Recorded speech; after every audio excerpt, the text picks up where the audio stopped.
Irreverent, entertaining, cool. You're listening to LA Talk Radio.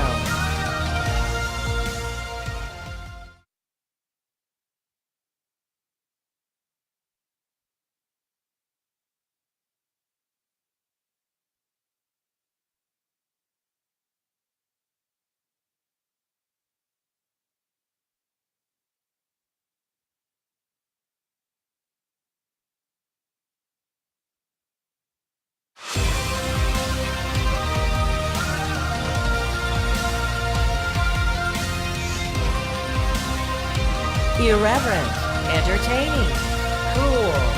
You're listening to LA Talk Radio.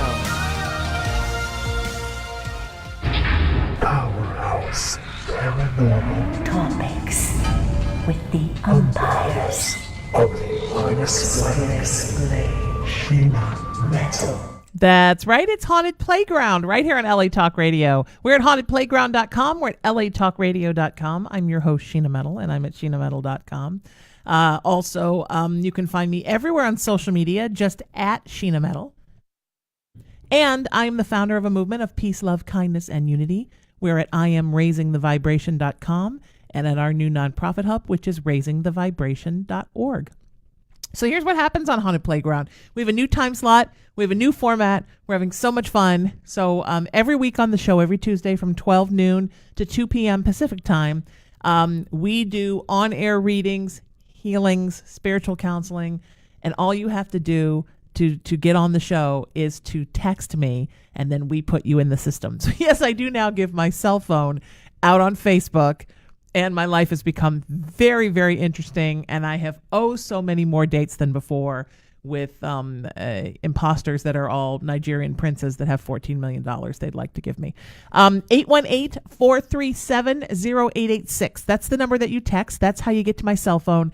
That's it. That's my private cell phone. 818-437-0886. We are live on Facebook right now. Hello, Facebook Live. I am sitting in my beautiful studio here at the LA Talk Radio studios in Los Angeles, California. And it's so lovely to be here right in your homes via Facebook. And we're going to do so. We've got people calling in and texting in already to get on the air with us. You have to text me now because now I'm live on the air. So obviously I can't pick up the phone and be like, oh, hi, how are you? Because there's a camera pointed at my face and there's audio equipment pointed at my voice.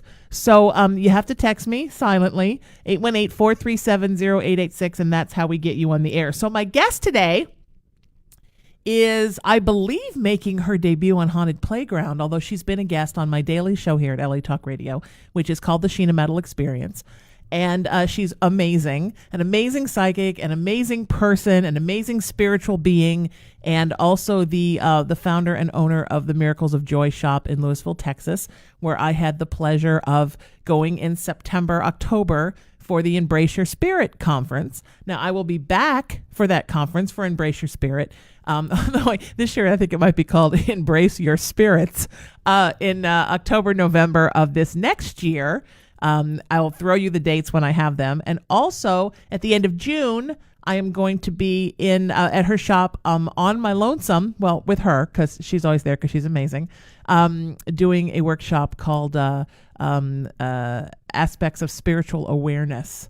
And that's going to be fun. I'm going to be teaching 3 workshops and doing some paranormal stuff and doing some one-on-ones with folks and just doing what I love, which is helping and healing, which is what we do here on the show now. And sometimes we do special broadcasts even on my daily show, the Sheena Metal Experience, where we do the same thing. And we're going to be doing that today from 5 to 7 p.m. So if you can't get on the air with us during Haunted Playground, you'll have a chance in the evening, 5 to 7 p.m. Pacific time, to get on the air with us tonight on the Sheena Metal Experience with much more fun. But if you want to talk to Joy, you got to do it now. Joy, welcome to the show. How are you, my friend? It's so great to have you here with me.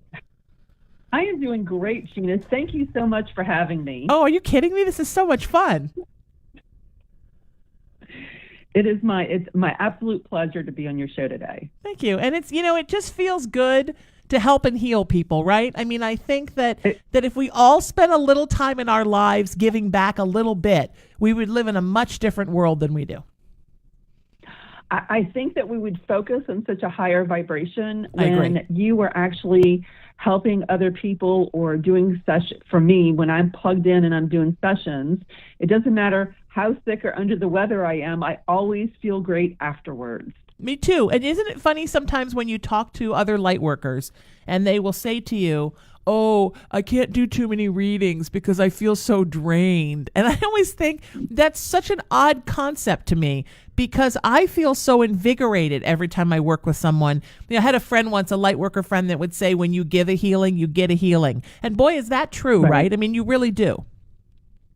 I totally agree with that. The energy is flowing through you, so that energy is actually coming through you instead of coming from you. And I think sometimes light workers forget to just plug into that infinite energy source and send that energy through. Yeah, I agree with you. And I've had a lot of folks say to me, because, I've sort of always been a covert helper and healer, and then I was sort of an in-the-closet psychic, so I read for people, but I didn't really publicly talk about it. I worked for my friend's collective for it's been about 5.5 years now. So I've really only been super out of the closet since I founded this movement in November of 2016, and really only really out of the closet since last January, since a year ago, January. So it's people will say like, oh, you're new, you'll get sick of it. But I don't feel like I'm ever going to get sick of it, because the truth is I've always done this my whole life for people. Mm-hmm. It's just that I never really talked about it like I do now, but I've always been the person at a party that, everyone else is dancing and getting drunk, and I'm healing person after person after person on the patio. That's just... So I've been doing this for 13 years, and my store's been open 13 years, and I never get tired of it. Yeah. How could you get tired of it? And if I worked in your store, the only problem I would have is keeping anything in your store, because I would want to take it all home, because I am so obsessed with my spiritual collection. And everything in me is just, it's hard for me to go into a crystal shop and not take every crystal home. Crystals need homes. They do need homes, and they actually talk to people. They do. They're amazing. And, I don't know if you know this, but the first time I ever actually read in a store was at Embrace Your Spirit. I'd never actually read in someone's shop before. That was my first time. And my favorite part was after every session, going people out front and then helping them to get some crystals to take home, because crystals need homes. And also, like, people need crystals. Like, if you come to me and you tell me this is how I'm feeling, I will tell you this is what you need. And I mean, that's just, I don't know what it is with me and crystals, except that my mom was kind of a rock hound from day one. And I think I just grew up understanding that like, how my mom used to always say, a house is better with pets and it's better with rocks. And I think I think it's true, right? I mean, I totally agree. I totally agree with you. I've collected crystals. I'm going to say it's 36 years since I was 20. I started collecting crystals. Yeah. So they talk to me. I have had crystals actually want to go to other people too. So there've been times over the years that I have used something, especially in my healing, in the energy healing that I do, where I use it for a period of time, and then it almost feels like it needs to be handed off to another healer. Yes. Those break my heart. Right. I understand. That's why I don't foster puppies, because the puppies would never get adopted out. They would all live with me, and pretty soon I'd have 37 puppies. So I think when people talk about being drained, what I found with some light workers, it's not feeling drained, it's not feeling grounded. Yeah. I've worked with a lot of light workers over the years, and when I would talk to them about becoming more grounded and what it is that they're doing and to get more grounded, they don't want to be grounded. I agree. They kind of like being way up there, playing with spirit and not really be physical or be more anchored to this physical realm.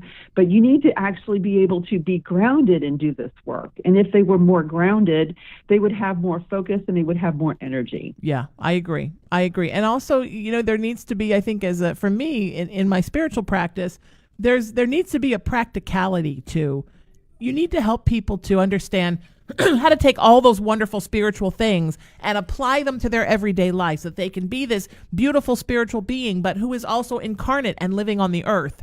So, you know what I mean? It's one thing to, like my mom used to say, it's one thing to live in the fairy garden, but we all actually live here too. And I think sometimes when people become overtaken with the euphoria of their spiritual ascension, sometimes they forget that we also live on the earth, and we need to foster our lives here and pay attention to the people that live around us. And it's more than just you can't just hug a crystal and not pay your taxes. Right. I mean, you could, but I don't regularly recommend it. I think, and you can't expect spirit to always bail you out of those situations. Exactly, right. The spirit doesn't have a lot of influence with the IRS. But don't you think that that's part of what I really think what our lessons here on the earth are? I mean, if being incarnate is kind of a soul school and each lifetime is a term, or a semester, then the lessons are, how do you take the universal guidance and apply it to a life living as an incarnate being? If you're not taking the lessons and applying them, or taking the lessons and using them to reach other people, then what's kind of the purpose of learning the lessons, I think? I totally agree. In fact, I had my channeling class we just had this Sunday, and in some of the information that was coming through for these people is, if you have a repeat pattern that happens over and over again in your life, right, that is spirit saying there is something you need to learn from this situation. Yes. And I look at it from two different perspectives. First of all, don't beat yourself up because you haven't learned it. Yes. Disconnect that and stop doing that. What you need to do is, if you're not sure what the lesson is you need to look at this situation and say, okay, ask your guides and your angels, and ask those, your whoever you work with. I don't care if it's, Zeus, whoever your people that you're connected to, ask them Zeus to assist you Yeah. in learning that lesson. What is it that I need to learn from this so I can move forward? And then I remind people that we're moving up a spiral. What does that mean? That pretty much means these same situations come back for us to look at how much, how better we are at handling this situation. Absolutely. How much more we've improved over the years. Yes, absolutely. Yeah, and it's hard because I think that, like, I have a client and she has a really hard time with this idea of where she's at in her life. So she's constantly saying, well, I should have been here by the time I was 20. I should have been here by the time I was 30. I should have been here by the time I was 40. And kind of wants to go back and retroactively fix everything, and believes that until she goes back, Joy, and fixes everything, her life is still a waste. And I say, you know what? First of all, it's hard enough to fix your stuff today on our show and go forward with it. There's no way that you're going to be able to go back and fix every disappointment, because guess what? If you're now 50, I'm 51, I'm going to be 52 in a couple of months. If you're now 51, I can't go back and be a millionaire by the time I'm 20, because I can't do it. You can't go backwards. You can't fix the past. And sometimes I think that need to want to fix the past stops people from fixing the present and then subsequently the future.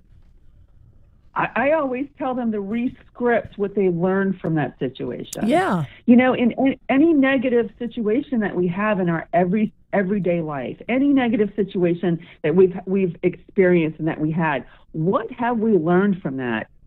How have we grown? Yeah. How has it made us a better person? How has it made us a nicer person? Yes. Sometimes some of those negative experiences teach us how not to treat other people. Yes, absolutely true. Yeah. And also, teach us that sometimes it takes a little while to get where you're going, and that's okay. Sometimes that's the lesson, is that it just flat out takes a little while to get where you're going. And maybe not everything is supposed to be learned or done, immediately. Maybe you're supposed to give yourself some time. And that's okay. I totally agree. totally agree with that. I said if we embrace all aspects of ourselves, we become more whole and more fully complete. Absolutely. And, I work with a lot of folks in the entertainment business because I live out here. And I think there is this idea that, oh my God, I haven't gotten famous, or I haven't made it, or I haven't started working professionally by the time that I'm ... Therefore, I'm a failure. It's like, it doesn't work like that. It's some people don't get famous till they're 80. It just, you never can give up because you never know when it's your time. And since we don't know when our timeline really is, or what we're really supposed to be doing, we're just we think we know what it is, but we don't really know what the universe has in store for us because that's above our pay grade. We really need to just, as my mama used to say, go with the flow, right? You just Right. accept things that they're at, and you keep that faith and hope in your heart. Because the minute you lose the hope, I can tell you it's never going to happen. The minute you stop hoping, it's going to happen. So, yeah. And I also tell people, what action steps are you taking? Yeah. Towards your goal. Yes. When are you tuning in? When are you listening to your inner guidance that is telling you to go to this place at this particular time? And some of the tricks, I say the tricks of our ego, or some of the tricks of anyone's ego, is saying, why would you do that? That's crazy. You shouldn't do that. Why would you go to this place? Why do you want to do that? That doesn't make any sense. I said, but if you listen to that guidance and you being tapped on the shoulder to do something, ask yourself, what is the worst thing that can happen? Exactly. I can go there and nothing shows up, or I could go there and a miracle happens for me. Yes. Yeah. Yes. Exactly. And you get to decide which path you're going to walk down and take a chance. If you don't, I say that all the time when I talk on behalf of my raisingthevibration.org movement, which the cornerstone words, joy or peace, love, kindness, and unity. If we don't, sometimes when I say peace and I talk about world peace, which I still believe in world peace, but I'm an Aries and I believe in Santa Claus. People will say like, no, seriously, I do believe in Santa Claus. People will say, oh, world peace, that's never going to happen. And I always say, well, of course it's not ever going to happen if no one envisions it. I mean, the peace is something that we seek. We seek peace within ourselves, and that we can do individually, but seeking peace in the world is a collective endeavor. And unless we all get together and seek peace, guess what? There's not going to be any peace. So I don't think people realize sometimes how important it is to put an intention in your heart and to live in that intention. And I totally agree with that. It's one of the things that I say to people is really, focus on what it is that you want to create and take the baby steps towards creating it. Yeah, sure. Absolutely. Yes. It's, I know, but I think it's very hard for people sometimes, because I think people mostly, Joy, get blocked by fear. Fear is a killer. And one of my favorite, and I'm stealing it from Neil Donald Walsh, is false evidence appearing real. That's what fear represents. That's fantastic. Yes. Seriously, yes.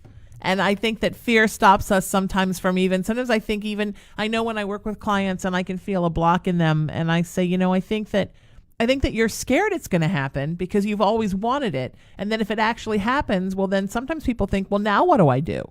What do I do after it actually happens? Or if I get this thing that I've been wanting for however many years, and what do I do then? I mean, do I not want anything else? Will there be another thing to want? Human beings are very, very energetically locked into the idea of wanting and yearning for things. So sometimes if you get that thing, well then what? Then is there going to be a new thing just out of my grasp that I can chase after? Because I love that. So, it's hard sometimes, I think, to actualize your dreams and to be okay when things happen, or to actualize, Joy, a dream that comes, but it's not at all how you thought it was going to be. So you're getting the thing, but it's not A, B, C, and D, the steps you thought you were going to take. Sometimes that's a mind blow for folks. Part of it is just putting it out there to their angels and to their guides and to the universe and saying, this is what I want to create in my life, and allow the universe to create it for you, not tell the universe how to create it. Absolutely. Absolutely. So true. All right. We're going to take a call. How does that sound? Yay. That sounds great. All right, here we go. So we're going to get Jessica on the line, and Jessica, you're next. And so almost always it works out with people, because I text people and say, you're up next, and usually they're there. So it works out. Every once in a while, we have a lovely conversation with someone's voicemail, and then we go on to the next person. So we're still kind of... Jessica, welcome to the show. Hello? Hi, how are you? Hi, I'm good. How are you? I'm great. You're here with me and the wonderful Joy Kauf, and we're so excited to be helping you today. Oh, hello, Joy. I didn't expect you both yet. I was just checking my email. This is a pleasant surprise. This is awesome. So nice. Oh, cool. What's on your mind, sweetie? How can we help? What's on my mind? How can we help? I'm not sure. I've just seen your post this morning, and I just thought it would be fun to have a reading with you guys, and just sometimes, I don't know, the last reading I had, I really just sat and listened. Okay. Well, Tim, everything flowed to him. So, and that's the only reading I've ever had is with our family psychic, Tim Bernard. I'm not sure if you've ever heard of him out of Ohio. I don't know him. No, whereabouts in Ohio are you? He's from Ohio. Okay. My family's from Western PA, but no, I'm sitting here right here in Mesa, Arizona. Oh, nice, Yeah. Beautiful. That's wonderful. Yeah. Well, what kind of things in your life are you wanting to work on? I mean, when you think about the things that you're asking the universe? What are some of the things that you're asking right now? Right now, for more peace and to focus, and when I mean that, I mean just a little. My world's been a little chaotic and stuff the last couple weeks, and I just need to focus and maintain and ground myself again and get recharged and reboot for this last semester with my kids and, and just get through this year. Awesome. Joy, do you want to take this? You're the queen of grounding. I'm the queen of grounding. So, Jessica, what ends up happening is we end up focusing on so many things at the same time, and that's what kind of makes us feel a little bit ungrounded. So one of the little tricks that I teach people is I ask them to connect for 5 minutes a day. And what I mean by that is create a seat in your house where you just sit there and connect to your angels and your guides and don't focus on anything but being in the present moment for about 5 minutes a day. And if you give yourself that 5 minutes a day, that'll help clear energy that you're picking up from other people. Another little trick for grounding, and it's a true trick, and it's one that really works, is I tell people to hug a tree. And they look at me like, what? I said, I mean hug a tree. I mean go out in nature, put your hands on a tree or put your feet on the grass, or put your feet on the ground, and just say, Mother Earth, take this energy, recycle it, and send it back to me as unconditional love. It's beautiful. You do that 3 or 4 times, you'll feel that energy clear. Oh, you will, and the trees will even respond to you actually being around it and giving thanks and stuff to Mother Nature and stuff. I totally am a tree hugger. I'm not going to lie. I love that. I need to remember that I live across the street from a park, and I need to just go out there and take my shoes off and just go out there and hug some of those. Absolutely. Those trees. I spend a lot of time with my plants. I go out and talk to them and tell them how beautiful they are, and I sing to them.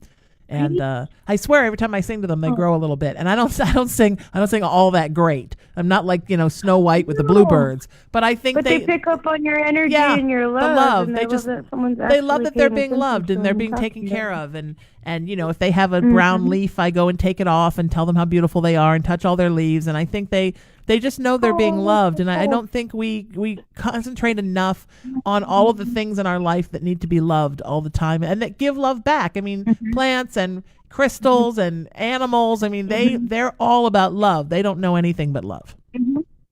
We on the other hand. We're all connected and we're all one. Yeah. That's for sure. Absolutely. Aww.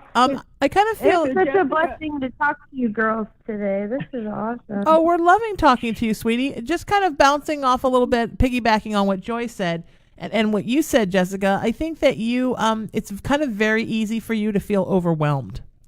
And, you have a lot going on, you take on a lot, and then you have this feeling like you kind of can't push through it. And I think sometimes you need to just kind of take a minute. That's when you hug the tree. Take a minute and just sort of quell that sort of inner panic that tries to well up and tell you you're not going to finish this. It's not all going to get done. You can't manage all of this. And just take things one thing at a time and realize that everything is within your capability to handle it. You have all this handled. The only thing that makes you think you don't have it handled is your own doubt inside of you. And like we talked earlier about fear, That's a false thing. It's your monkey brain kind of lying to you. And so it's so easy to get overwhelmed when you've got a lot going on, and when you're, taking care of kids and you're and there's a lot happening, but you can't let yourself get overwhelmed, because I think when you do get overwhelmed, Jessica, you tend to almost kind of shut down a little bit. Like you just do nothing. You get so worried that you can't do everything that then you do nothing. And one, if you're not doing anything, then you're not giving anything beautiful to the world, and that's a shame, because you have beautiful gifts inside of you. The other thing is that stops your forward motion of the good feelings and the good feelings that you get and confidence that builds up within yourself when you do actually get stuff done. So it actually kind of keeps working negatively against you. And it's just, it's like I said, it's just that little monkey in there chattering away, and it's not even really saying anything. It's like a crazed parrot just repeating the same stuff over again. But it doesn't really mean anything, because you so have all of this handled, and you have the ability to do all of this, and it's all right within your grasp, and you're rocking this. Yeah. And I think sometimes you don't take enough stock in how much you have done. You worry a little bit too much about what's not getting done and not what you have done. And what an absolute rock star you are. So I would like you to focus on that. You're such a sweetheart. Thank you so much for saying that. Thank you so much for being with us, sweetie. We love being with you today. Thank you. Thank you. Thank you. Take care, sweetheart. I hope you ladies enjoy the rest of your day, and much love and light to you both always. Thank you, sweetie. You too. So wonderful to talk to you. Thank you very much. Can I share a super cool story with you? Yes, real please. Quick? I know we're probably on a time restraint, but my dad passed a couple weeks ago. Well, on I'm so the sorry. 3rd. And on the 3rd, I was cleaning the kitchen. I had YouTube on, and all of a sudden a scene from Selena came on. And I thought it was, a random commercial or whatever. And then I realized what was on, and I paused and I listened, and it kind of brought me back to being 10 years old when that movie came out. And, me and my dad went and saw it in the theaters 2 or 3 times. I can't remember exactly. But in the scene, it's her coming through the kitchen and him saying, hey, hold on, I have a song for you. And she's like, what is this? I don't even speak Spanish. And he's like, but, it's about remembering about who you are and about inside, and, you love performing for people. And she's like, yeah. Anyway, long story short, it's about what's inside, and she's like, yeah, your heart. And then he says, your corazón. And then it cuts out the scene. And, of course, it broke me and left me in the kitchen in tears. Sure. And then fast forward 4 days or 3 days later, we're on our way to Mexico and stuff to visit Rocky Point, and I'm with my mom and my stepdad, and I'm in the passenger seat, and I'm just reflecting on the last week and my last moments with my dad, and the should have and could have, and I should have done this, and the last thing he asked me was, please bring me my boys tomorrow, and I was like, sure, I'll bring them before work, and and unfortunately life got in the way and I wasn't able to. So I was holding on to that, Anyway, we get to Mexico, we get to our condo on the beach, and I'm out there with my kids, and I'm thinking of that scene and the heart and the corazón, and all of a sudden I look down, and right in the sand, there's this pretty, purple shining, out of the sand. I'm like, oh, that's so pretty, that's the color of royalty, and I have a crown tattooed on my back, so I'm a nerd like that, so, and pink and purple are some of my favorite colors. Mine too. Anyway, I look down and I'm like, this is so gorgeous. And I pull it out of the sand, and it's a coral, and it's all white with just a strip of purple on top. And it's in the perfect shape of a heart. And I was like, whoa. And I was like, it's a corazón, I heard in my head. And then my son's running up to me, and I'm like, check this out. And I'm showing it to him, and I told him about what I was just thinking about, and he goes, I bet that's from Tata. And I said, I bet it is too, and we both got goosebumps and stuff. And I was like telling him that I was just having, a little pity party for myself, and I looked down, and there it was, and he's like, oh yeah, that was left for you. And right as we're talking about this, ladies, I feel this, and I look up, and I could literally almost touch this bird. He's probably a foot from my my arm's length of reach, and I think it's a huge seagull just because he's so big and beautiful and so close to us. I've never seen one that close. But he's just flying right above Vince and I, you guys. It's so cool. And he didn't even move or flinch like when I tried to touch him. And he was so beautiful underneath. He was all white with these big white or jet black tips and stuff on his thing. And then my son, being the spiritual, nerdy, hippie child of me that he is, he's like, I bet that's stop it right there. And he's like, tell him what you want. And I'm like, okay. So I said, I love you. And the bird goes, ah. And then I was like, oh my God, I'm going to miss you. And I said, thank you for loving me, you know, through the teenage years when I wasn't so lovable. And, you know, like, I'm glad you're free. And, you know, we just had this conversation back and forth. And the bird and I are, you know, and he's talking to me and I'm talking to it. And all of a sudden he's soaring there with us. And then my other son's probably about 30 feet away playing by the water. And the bird leaves me and Vince and goes over by Anthony. And I'm like, Anthony, don't move. Like, there's, you know, and him being a 13-year-old kid throws a seashell at the bird. And I'm like, no, what are you doing? And I'm like, I told you not to throw it, you know, and the bird didn't even fly away, ladies. Like, it dodged the seashell and literally, like, flew around Tony a little bit some more, you know. And I'm still yelling at Tony, like, what the F, you know. And then all of a sudden I'm telling Vinny, get your camera out. And Vinny, you know, gets his camera out, and Tony and the bird, you know, come over our way. And then he just, like, hangs out with us, you know, for a little bit. And I'm like, wow. And in my mind, I'm thinking, oh, you know, like, this is my dad having his one last, like, hurrah with his grandsons on the beach, you know. And then he just hung out with us for, like, another 30 seconds, and then he just took off.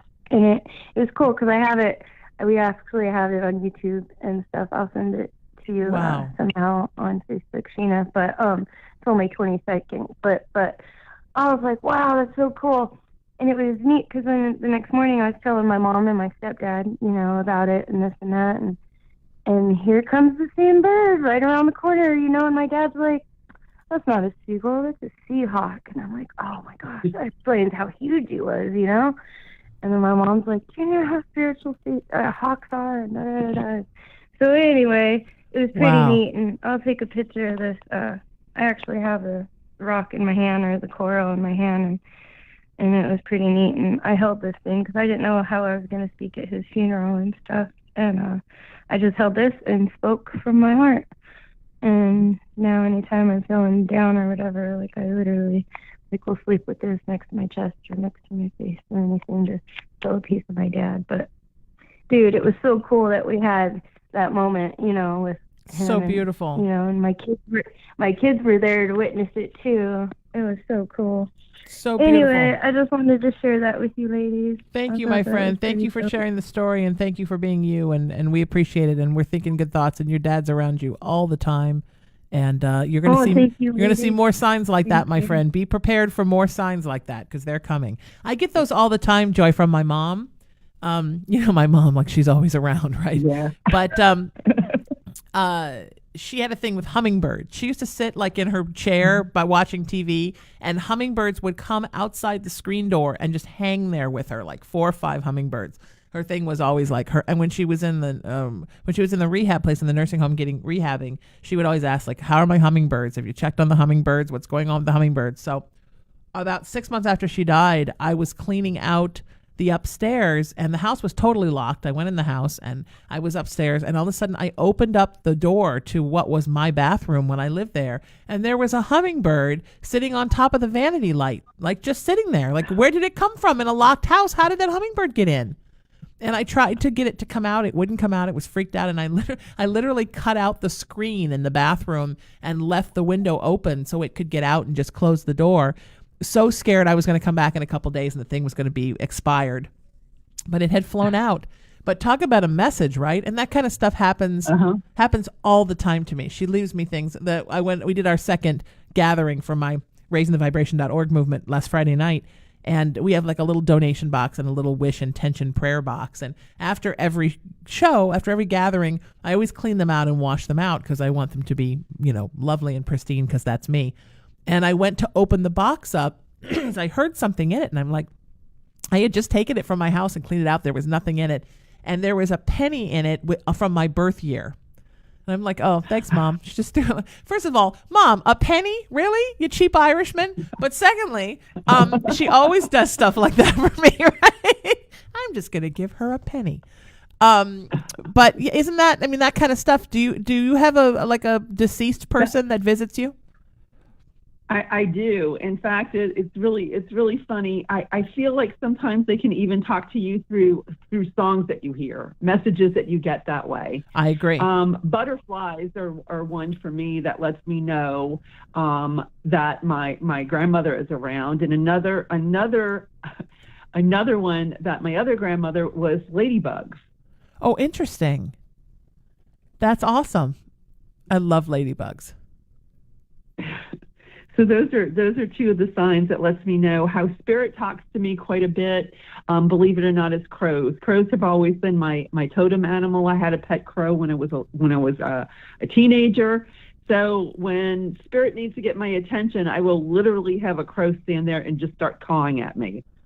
Oh, that's, yeah, because nothing gets your attention like a cawing crow. Yeah, isn't that interesting? Birds, right? Birds are such messengers. Right. Birds are not playing. No. Birds will come and scream at you what they want. Exactly. So interesting. Exactly. Don't you wonder, I mean, are birds just like channel mediums? I mean, they must be, right? So when there's a bird and it's living its bird life, right? Like its whole life it hasn't been my dead mother because it's been alive longer than she died.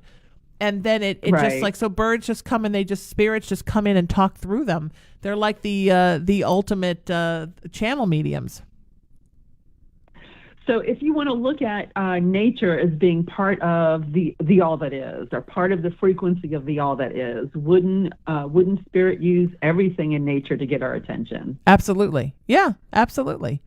But I know sometimes people will say, like, so if a bird's giving you a message, where does the bird go? And I'm like, well, the bird is still in there. It's just, right. It's like a channel. It's like a medium that channels. Correct. The birdie goes away for a minute, and then and you get the message, and then the birdie comes back.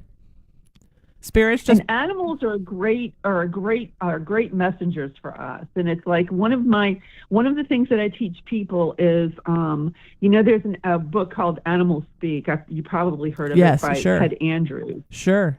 Each animal is, in Native American tradition, there are power animals, there are totems, there are messages from spirit. So if you have any open questions of anything that you need answered, if you just go out in nature and take a walk and see what animals show up for you, and then look up what those meanings are, you could get your own message from spirit. Yeah, absolutely. Yeah. Yeah, I saw an eagle once in Sedona. Both times I went to Sedona, a magic thing happened. So the first time I was in Sedona, I saw a white wolf. And to this day, I don't know if it was an actual wolf or it was a spirit wolf, but I had a Native American holy man tell me it was a spirit wolf. He said, though, white wolves don't come down this far down. They're farther up in the mountains. I was at a convention, and I had gone to a party afterwards, a VIP party, and met a very well-known spiritual person who gave me this amazing message that I don't ever repeat because it's weird to repeat it on the air. It's private. And I kind of was feeling kind of dazed, and I went home, and I was staying at this hotel that you had to drive up this long driveway and up to get to.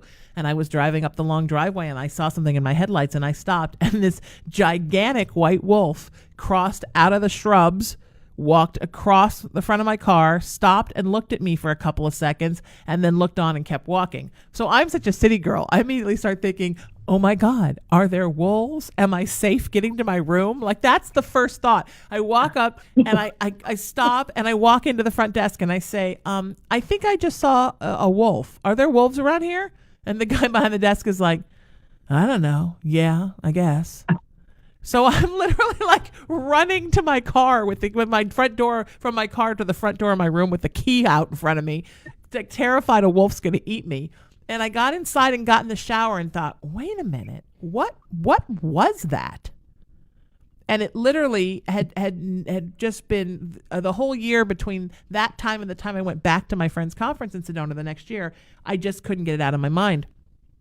And then I was driving up the next year, and there's a place where you go up from Phoenix and you to Sedona, and you pass through this Native American reservation, and you can always tell that you're on the res because the government marker fences become like wood fences, and suddenly you see herds of wild mustangs. And it was one of the most magical things about my drive up there the first time. And I was driving and I wasn't hitting it, and I wasn't hitting it, and I wasn't hitting it. And I called a friend and I said, do you think I imagined that place with the mustangs? Because I swear I caught it on the way up to Sedona and I'm not seeing it. And all of a sudden the cell connection dropped and the fences changed. And I'm like, oh, there it is. I'm in it. And there's the mustangs and there's the old buckboard that looks like nobody's touched it in 200 years. And I drive, and sitting on one of the wooden pens was the posts of this fence was a gigantic bald eagle. And it was just sitting there. And it looked over at me and it got up and it flew so close across my windshield that I could see its little feet dangling and its little white belly. And then it just took off. And I'm like, what is it with me in Sedona? Because that kind of stuff has never happened to me ever in my life. Yet both times in Sedona, it happened. And I'm sorry. Sedona's a magical place. Yeah. I mean, Sedona is where spirit meets the physical. Yes. Yeah. You know, in my experiences, I've never had a place pull me off of the road before. And when someone says, what do you mean? I was getting a job. I actually was interviewing for a job down in Phoenix. I'm going down I-17, and I've never had a place pull me off the road. Like, you have to come here. And when I turned and saw those red rocks, it was phenomenal. And it's like, when I worked in Phoenix, I spent every Sunday in Sedona. Yeah. I would drive 2 hours from Phoenix to go to Sedona. It was just a place that I always felt comfortable. And it's one of the most magical places. You see all kinds of things in Sedona. Yeah. And for me, it's seeing the faces in the rocks. Yes. It's like the rocks talk to you and they change. It's just a magical place. When I first went there, it was so Native American. Last time I was there, it felt very Egyptian. Yeah. Yes. Well, I think it's the off-world vortexes. I think that's what sort of ties the Native Americans and the Egyptians together, is that off-world influence. Right. I totally agree with that. In fact, I'm hosting a journey to Sedona in September of this year, where we're bringing a group of people. Nice. That's awesome. Yeah, I can't wait to see what animal comes next the next time I go. And interesting, the last little bit of this weird story is, so the second time after the eagle, and then I had talked to the holy man about what had happened with, because I had seen him the year before, about what had happened with the wolf and what had happened with the eagle. And he has told me about the messages and how the white wolf is a confirmation of what you just heard. So I had just left that party and just talked to that person. And then the eagle, it represents like a message from spirit, from great spirit. So he said, do you have any totems of wolf and eagle? And I said, no, I have no wolf and eagle totem. I got a lot of totems. I got elephants out the wazoo and dolphins everywhere. I grew up at the beach, and cats everywhere because that's my familiar animal. But no, I don't have any wolves and eagles. And he's like, oh, you should get some. So the next day we had a couple hours free, and I went to that, that big place in Sedona as you're driving in that has the vortex in it. It's like a garden place. It has all the statuary, and I walk into the place, and right in front of me is carved ironwood, and pulled out from all the other stuff is a wolf and an eagle right next to each other. I was like, oh, well, thank you for these totems that have been so conveniently placed here right at my eye level. Thank you, Great Spirit. So, I mean, it's just following the signs, right? And you just live your life and follow the signs. It's, what I tell people who can't get out who cannot go out in nature, and they say, well, I can't go into nature, so I'm not going to go for a nature walk and see animals or anything like that. I tell them to go take an urban walk, and they go, what do you mean an urban walk? I said, go walk in the mall, see what animals jump out, make a list of those animals, and then turn around and see what message spirit has for you. Absolutely. All right, we're going to take a call. If you're trying to get on the air with us, it's so easy. 818-437-0886. That's my number. You text me your name and number, and then we call you and get you in the system like we are about to do right now with Marie. This is how it works because of the new Skype download, the professional Skype download, Joy, is a little bit like your crazy ex-girlfriend or crazy ex-boyfriend. It always wants something and you're not quite sure what, and there's always a lot of drama. So, but the good thing is that when it works, and it's actually been quite wonderful to be able to schedule people in, because then it's not all that sort of like, hey, hi. So thanks for calling. Yeah, what show is this? Like, you don't get any of that. Everybody we have on the show means to be on the show, and I love that story. And the other wonderful thing is that when it conferences calls, it does it quietly. Like, we don't hear anything until suddenly Marie just pops up on the line with us, which is what's so amazing. Okay. Normally there's the ringing and the beeping, and we get none of the ringing or the beeping, which makes me very... Hi, Marie. Welcome to the show. Hi, how are you ladies? Great. How are you? I'm okay, actually. I'm okay in the moment, anyways. Okay. Okay. There was a little bit of a hesitation and a sigh there. Well, what can we do for you today, my friend? Well, it's just because the last 2 months have been major up and down in my relationship, and just recently, and I mean the day after Valentine's Day, when I was ready to walk out of the relationship and end it, and that's it. I was done. I couldn't put up with any more of the pain and suffering and the anxiety and drama of everything. The day I decided that that's it, I'm strong, I'm going to walk away from this, my boyfriend now is suddenly becoming, or being, the person that he used to be, the person that he was up until the stress and problems started to happen late December. And so it's hard for me to open up again, because I'm so worried that once I open up and accept, okay, you know what, now he's loving me again and he's doing everything that I wanted him to do these past 2 months that I've been crying and begging and questioning and whatnot. And it's hard because I don't know if he's being genuine and he realized, because he tells me I screwed up and everything that I needed to hear, and all the apologies and him acknowledging all the mistakes he's made and stuff. And it feels genuine. It sounds genuine, and his actions feel good. But like I said, I this has happened before where I'm like, okay, you know what, things are going to be fine. And then, not too long later, it happens again where he just starts being just distant and cold and just disrespectful. And so my question is, I just want to know if it's worth me putting in the effort again and, giving another try. I do love him. And, at the end of the day, I do want to be with him and I do want things to work out. We both have children from other relationships that we're blending into each other. And, he knows that I'm a good catch and he tells me that all the time, but I just don't want to open up again and end up hurting and suffering again and going through this again. So I need to know, if this is real and worth my time again, or if he's just telling me what I want to hear for the time being. Yeah. Joy, do you mind if I take this real quick? Sure. Go ahead. And then you take after me too. Okay. So I don't think that he intentionally doesn't want to be with you. And I think if you asked him how he felt about you, he would probably say that he thought you were a great catch, that he thought the world of you. But he feels like there's just a disconnect within him that's just not allowing him to consistently be the person that you want. When you're angry and you've got a foot out the door, then he can rally his troops and he can be amazing because he knows he has to, because the alternative is you're going to leave.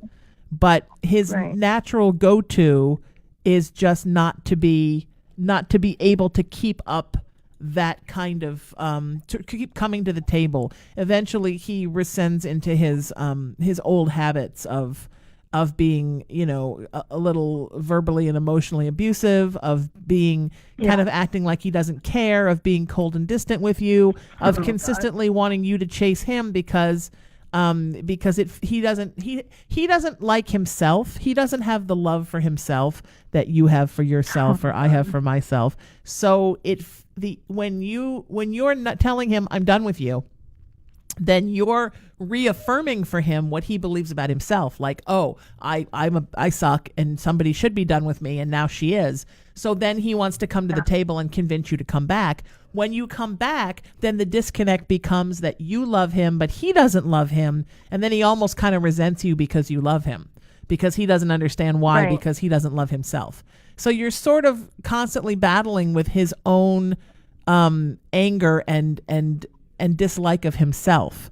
And that's a tough place to be, sweetheart, because it's almost like the more you do, the more you love him, the more it backfires on you. It should be a good thing, Yes. and it winds up not being a good thing. The problem Every is time. that it's very hard for someone to switch in them and start to like themselves. And it's one of those things that it can be done, and people do. But I mean, I understand the good things about him, and I can feel why you want to make the relationship work. But I'm also seeing that even if he did come around and this was the one that stuck, that's something that you're going to have to sort of fight up against, is the fact that spiritually he's way far behind you. So you're always going to kind of be spiritually and emotionally dragging him behind you. And then in a way, he's sort of like another one of your kids, but not as well behaved. You know? So I would not say no, but I would say with caution and protect your heart, so that if you want to do this one more time and rally it, everybody has a chance to try one more shot to get their closure. But if it doesn't work out, what you don't want you to do is, I don't want you to blame you, and I don't want you to decide that you did something or something you should have done that you didn't do. Because it doesn't have to do with you, sweetie. This 100% has to do with his own toxic relationship with himself, and how it then manifests. Joy? And his past relationship also. Yes. He has a past relationship, and what I feel that he does is he does this self-sabotaging thing. Yeah. Yes. You know, what I feel from him is he has a past relationship, and what his ego does, which is so destructive to himself, is he does this thing to say, I want you to prove to me that you love me. Does that make sense when I put it that way? Oh yeah. And I go above and beyond, and where I end up hurting myself because I'm putting so much effort and so much time and emotions and everything. I where it breaks me down myself as a person, which is why I feel like stepping away, because I've had all my family and friends and my children, everybody's like, who are you? You're so just not you. You know, I'm a very happy person. I'm positive, and I know how to look at things, you know, on the brighter side, and I'm always like, and I do it for him. I'm constantly praising him. He always tells me I used to be somebody, or I used to be a good man, and I'm like, you're not dead. You know, there's still a chance, and I'm still here, and I'm willing. I mean, I just came, gosh, it's hard for me to say this. I just discovered accidentally, I stumbled upon a very secretive part of his life. And I want to disclose it. I want to say it because I want your guys' you know, I want my full reading. I want to know, I found out just very shortly before me and him got together, or, you know, started talking or got to know each other, whatever. Before I met him, just a few months, I found out that he was having just a sexual relationship or encounter, I guess I would say, with another man. And he is a very proud, all-American man, military man. Like, you would never, no way in a million years you would ever suspect this. No, ever. Nobody would even believe me if I told them. And when I found out, of course, I confronted him. First, I was angry because of the way I found out. But then after a few days, after I settled and I thought, you know what, I want to love him unconditionally, and I want him to know that I love him regardless of what he's done or who he's been in his past. And I want him, if I'm the only person who knows, I want him to be able to eventually have a safe place where he can maybe not talk about it, but know that he's okay, that I know the information, that I'm okay with it, and that I've accepted it, because I don't even know if he's accepted it himself. You know, because he's like in such denial about it. Like, definitely has not accepted it it's there in black himself. and white. And, no.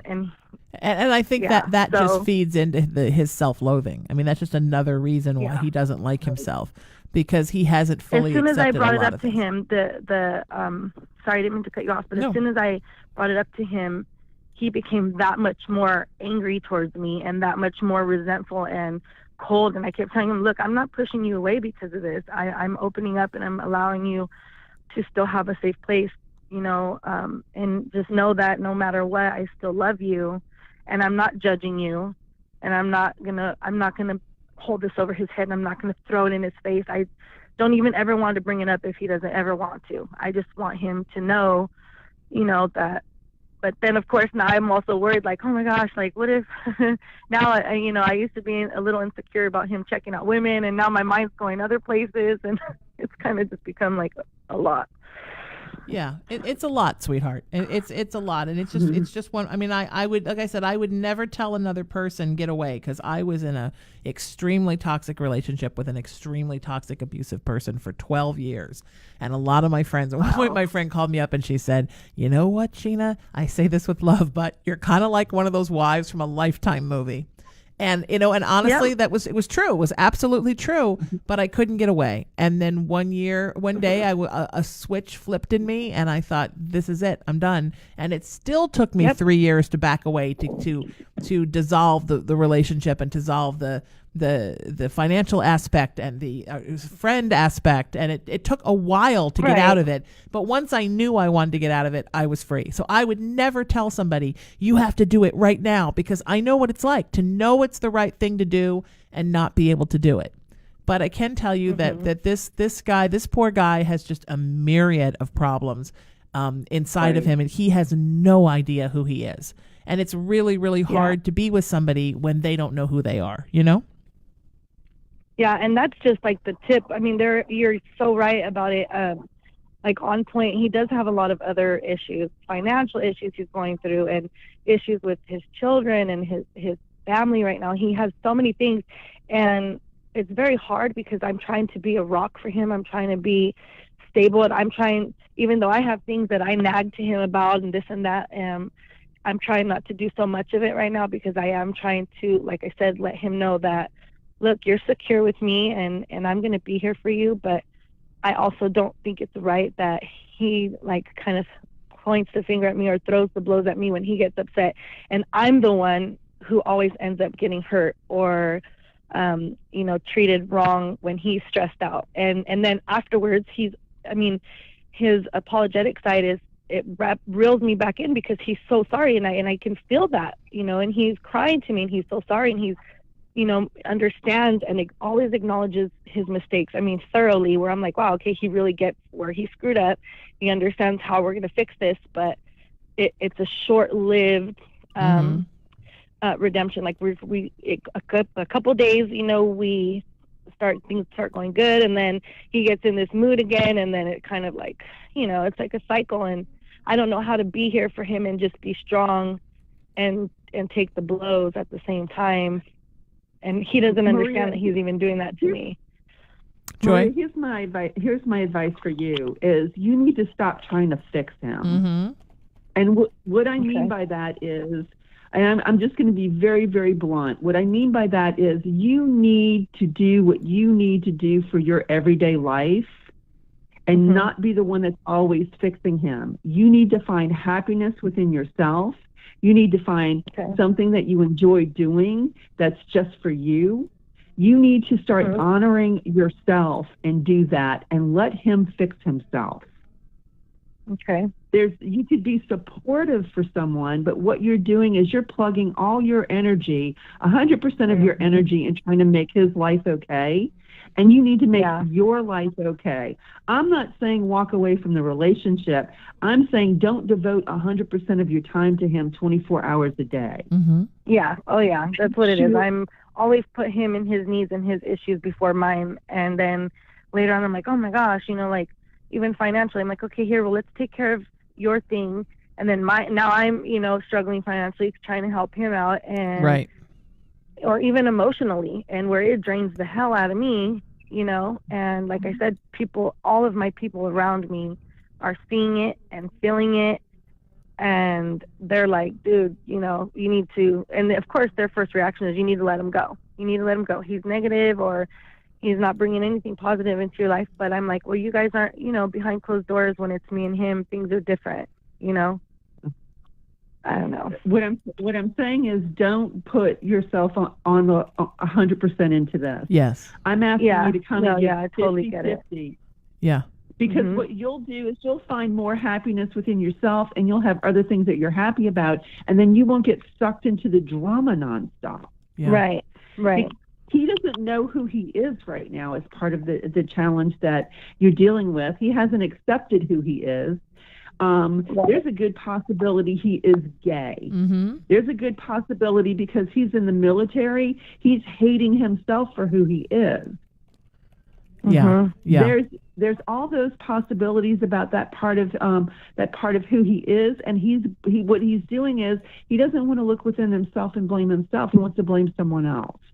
Mm-hmm. Yeah. Okay, and you just happen to be the person who happens to be there. And I'm not saying that. The feeling that I'm getting is he doesn't know who he is until he realizes who he is. He will never be a whole person for you. Does that make sense when I put it that way? Or for anybody, or even for himself. Yeah. Yeah. Right. Well, because I've talked to one of his exes when I was going through things. I actually ended up contacting one of his exes, like, dude, what's the problem, and what were your guys' issues? And long story short, she was telling me a lot of the same things. She's like, this and this and this. And I'm like, wow, okay, this is repetitive. And I know that with his children's mother, that was a 24-year relationship, that she had a lot of the same issues with him. So I'm like, wow, I'm seeing that. And of course, I'm like, why? Maybe I could be the one to make him a whole person. Maybe I could be the one, not to change him, but like you said, to get him to accept himself or whatnot. And, but, you know, I don't know that like I said, I don't know if it's worth it if, you know, I am putting all my energy into him and not myself or my kids or my life and my issues and happiness and everything. Yeah. Step back and be a friend. Does that make sense? Yeah. Take a step back and be a friend, which means you're going to be there as a friend to support him in whatever decisions that he does, but be there as a friend. And I think what you will end up doing is building a more positive relationship because the two of you would come to a different understanding. Does that make sense? Mm-hmm. Yeah. And that's this past time when I told him, when I had told him that I was done and that was it, and I was pulling out of the relationship, I told him, but I will always be here for you as a friend, and like I said before, like anything that you need to disclose with me or anything that you just need to get off your shoulders or, you know, whatever, anything you want to confess, just know that it's safe with me, and that I would never judge you. And, you know, whenever that time comes, and I always picture him finally opening up about it, but I don't want to push him. You know, I want to allow him to do it on his own terms. Yeah. I think a little distance. A little distance is a good thing, even if you decide to stay with him and get back with him and try it one more time. Don't throw 100% of your heart and soul into it, sweetie.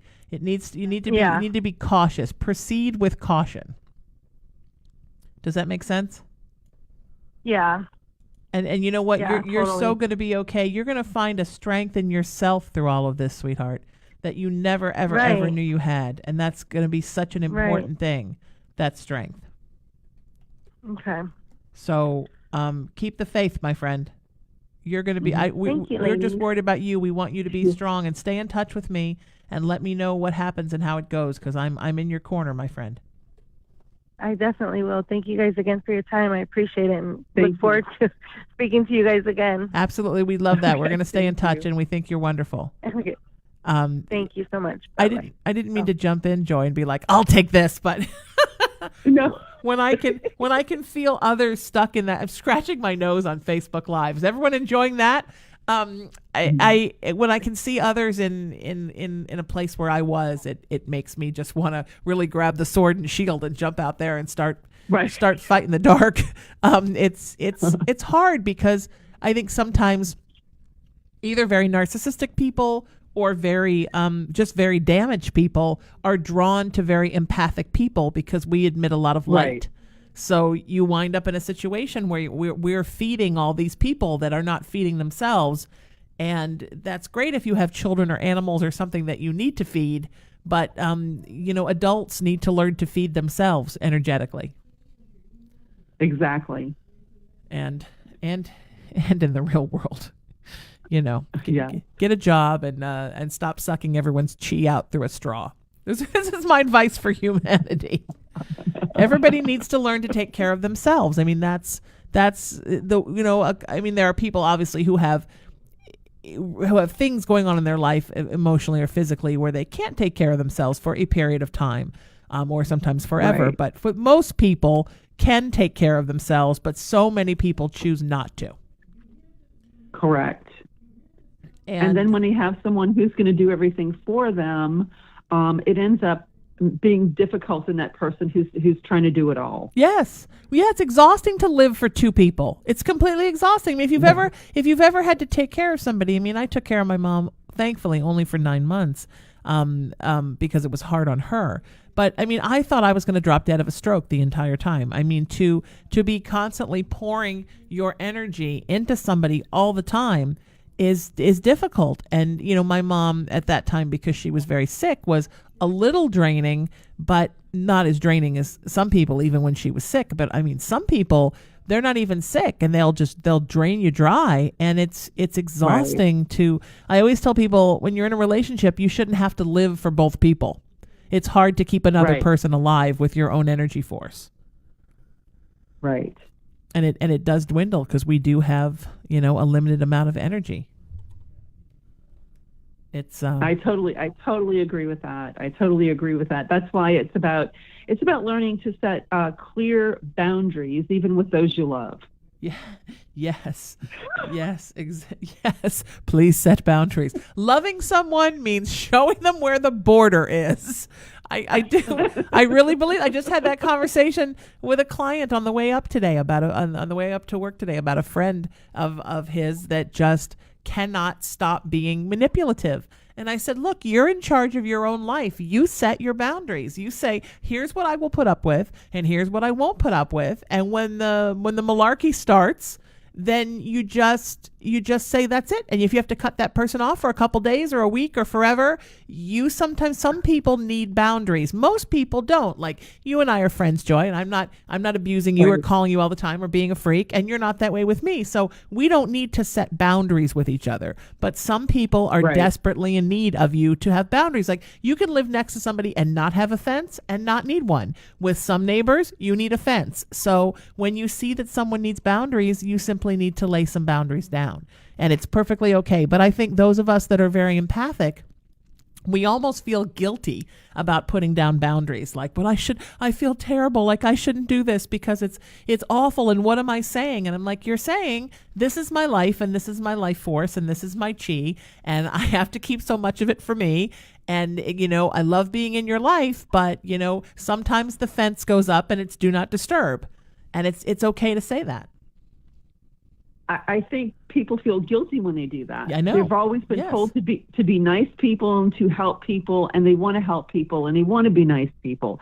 And what ends up happening is the balance of that relationship. If you're 100% giver, you are going to attract 100% taker in that relationship. Exactly. So you have to set those boundaries for yourself. Exactly true. Yep. So true. All right. We're going to take another call. How's that sound? Okay. We're going to get Joanne on the line. Isn't this fun? You just help people and love them. It is. It's so much fun. It's like we're just hanging out, having a friend date, and then also healing people. It's the best thing in the world. And everybody who's loving and enjoying Joy on the show right now, her shop, Miracles of Joy in Louisville, Texas, is one of my favorite places. And I literally have been withdrawing from it since I was there. Like I had to go through a detox to admit that I was coming home and I wasn't going to get to be in that shop every day. The good news is I'm going to be there twice this year. I'm going to be there in June for a conference that I'm doing about your spiritual awareness, aspects of spiritual awareness, it's called, at the end of June. And then I'll be back at the end of October to once again do the Embrace Your Spirit conference, which I think, again, Joanne, this year it might be Embrace Your Spirits. Joanne, welcome to the show. How are you? I'm good. How are you, Sheena? Wonderful. It's so good to hear your voice. I love hear that accent. Where are you from, darling? I'm from Ohio. Beautiful. Okay. Have you always lived in Ohio? Yes. Mm-hmm. Interesting. Nice. Yeah. Say hi to Joy. Yeah. Pardon me? I said say hi to Joy. Hi, Joy. Hi, Joanne. How are you? I am good. How are you doing? I'm good. I'm good. What's on your mind, my friend? You say you're good, but I hear I'm good, and then in the background I hear whoop energetically. So what's going on, my friend? Because it sounded like I'm good. Whoop. I'm good. I'm good. We have a weather change here constantly, and so it's like up and down, and kind of like that. Yeah. So, I just have a question. I'm having a water issue with my house. Okay. And I'm wondering what you feel, because I've had multiple people in here and they can't figure it out. Okay. Joy, why don't you take this one? I jumped all over the last one. Okay. So you're having a water issue in your house, and people cannot figure it out. It feels like the water issue that I'm picking up, it feels like that is there a broken pipe somewhere? Probably, but I'm not sure where, if it's a water line or a sewer line or what. So it feels like it's a water line, and it doesn't feel like a gusher type thing. It feels like there's a crack or a leaking. Does that make sense? Yeah, it does. Mm-hmm. Okay. Yeah. So it seems like you've probably had some plumbers in to check it out, and they can't find where it's coming from. Correct? Correct. It feels like it's underground somewhere. Mm-hmm. So I don't know if you have a water line that's kind of You have a basement? I don't have a basement. No. You don't have a basement. Do you have your house up? Does that make sense? Like, can you climb under the crawl space? No crawl space. Unfortunately, I'm on a slab. So you're on a slab. This feels like This feels like it's not under the house; that it's underground, just before it gets to the house. Okay. So it's in front of my house. Okay, that's what it feels like. I could, it's funny. I'm looking at it. I do not see a slab, but what I do see is it's something coming into the house. If that makes any sense. Yeah, I see that too. Yeah. Okay. Yeah, it's Okay. Yeah, I mean it's close to being under the house. Mhm. Okay. I just want to get. That's what I was feeling also, but in trying to explain to these people, they just kind of like look and they don't come up with anything, because I don't have like sitting water in my house. I know I have a water issue, and I've got water in back of my house in this one area, and something's changed within the past couple of years here, and I don't know. If the ground shifted or what. I was just going to say it's a ground shift. It's an act of God. It's a ground shift. Somehow it put pressure on something that then snapped. Okay. Well, I'm gonna. I was thinking about selling my house, and I didn't know whether or not to do that this year. Well, I mean, I think it would be a great idea to sell your house, but I think if you might have trouble if there's a water problem. Okay. I need to get this fixed. Yeah, you might have to get it fixed before you sell it, because I think it's going to be something that when you try to sell it, they're going to notice that there's something going on with the water. And then you'll just wind up having to fix it and then sell it. So it might just be a good idea to fix it and then wait on selling it. Doesn't feel like you're going to sell it right away. It feels like you're going to fix this problem and you're going to feel different once you do. Okay. What else do you see for me? Anything? Anything good? I feel like we have a strange connection. If you wonder why I'm pausing, I hear a little bit of a feedback.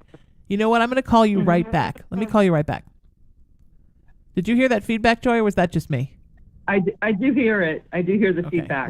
Usually if I call somebody again, it'll fix the problem. So let's get her back on the line before I launch into something. 'Cause it was Okay. like a strange little spirit voice. Do you like my idea about embrace your spirits? I know that's Hello? funny. Hi, Joanne. We're welcome back. Oh, that's much better connection. I just, I feel like there's I don't want to, restless is not the right word. I feel like you need something in your life that is just yours, that really feeds your heart right now. And you don't have it, and you don't know what it's supposed to be, and you don't know where you're supposed to go next. But it's like you're in a holding pattern, and you just feel like you need something to make you feel like you can fly again. Does that make sense? Yeah, it makes a lot of sense. I've been very restless lately and very nervous, and I don't know why. It's like I almost feel like something's going to happen, but I don't know what, and I've just been, which is I'm usually very laid back, and I just feel like I need something else, to happen, but I'm just very nervous about the whole thing. Okay, so what I'm feeling is that you need a passion, if that makes any Yes. sense. And what I mean by that is, if you are about, you need to do something that's just for you. You need to join a group that's fun. Yes. And Okay. I don't know if you like to do yoga, or if you like to do art, or if you like to do painting. I'm going to say go take a class about fun that's just for you.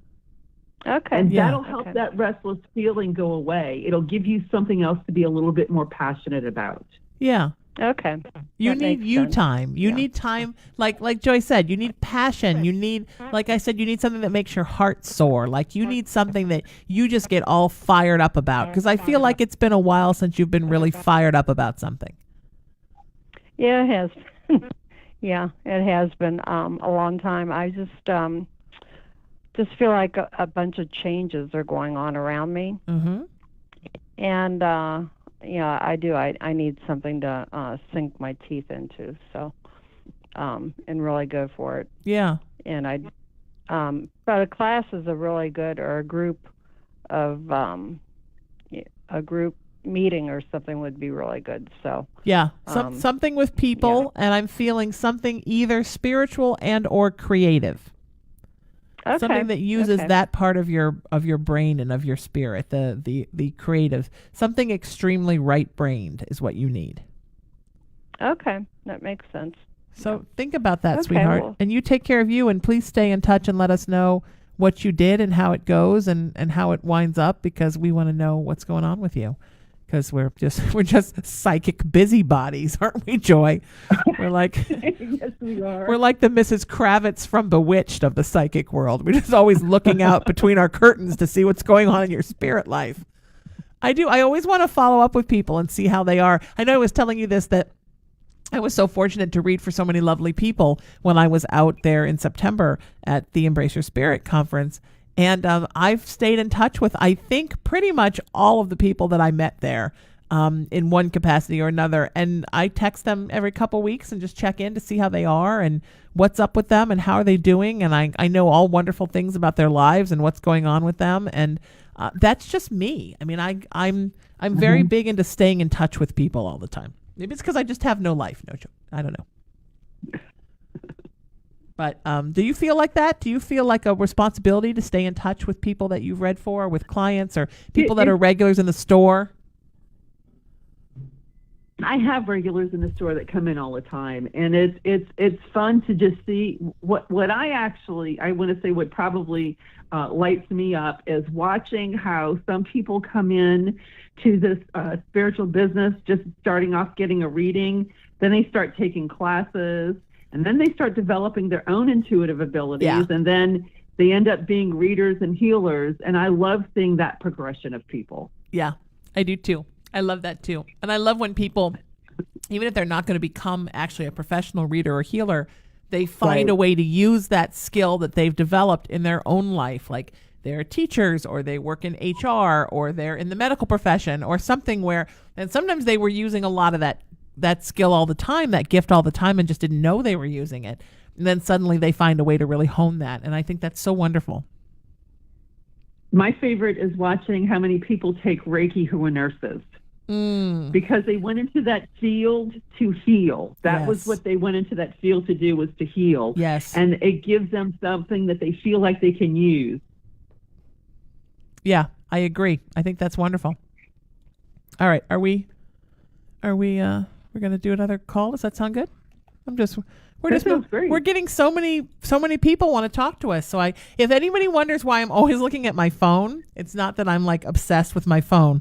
It's that's how people are texting me. And if you want to get on the air with us, here's what you do. You text me 818-437-0886. And that goes right to my cell phone that I'm holding in my hand, so you know it's mine. And then I will work it out and get you up on the air.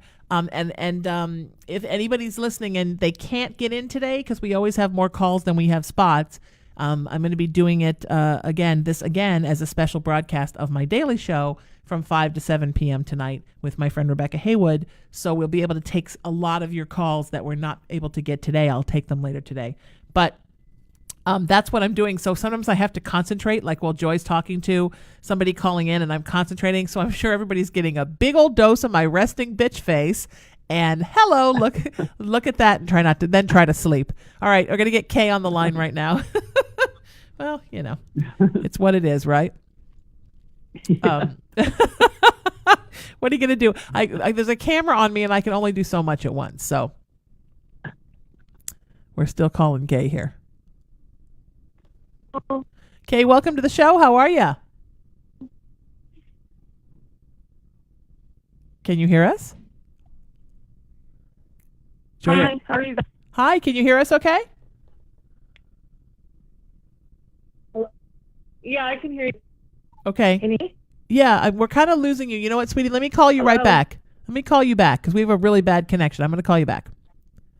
Sometimes Skype is a tricky mistress, Joy. You never know what you're going to get from Skype. Most of the time, Skype is wonderful, and then every once in a while, Skype decides to go a little berserk. And considering our last call had some interference, and now this call has some interference, it means that for whatever reason, we have pissed off the gods of Skype. And you just have to work through it. Skype's like the mom from the movie Carrie. You're always locked in the closet, and you never know why. So you just have to kind of work around it, and also you never know where folks are calling from and what's going on weather-wise in their area. Like Joanne said, they were having terrible weather there in her call. Hi, Kay. Welcome. Can you hear us?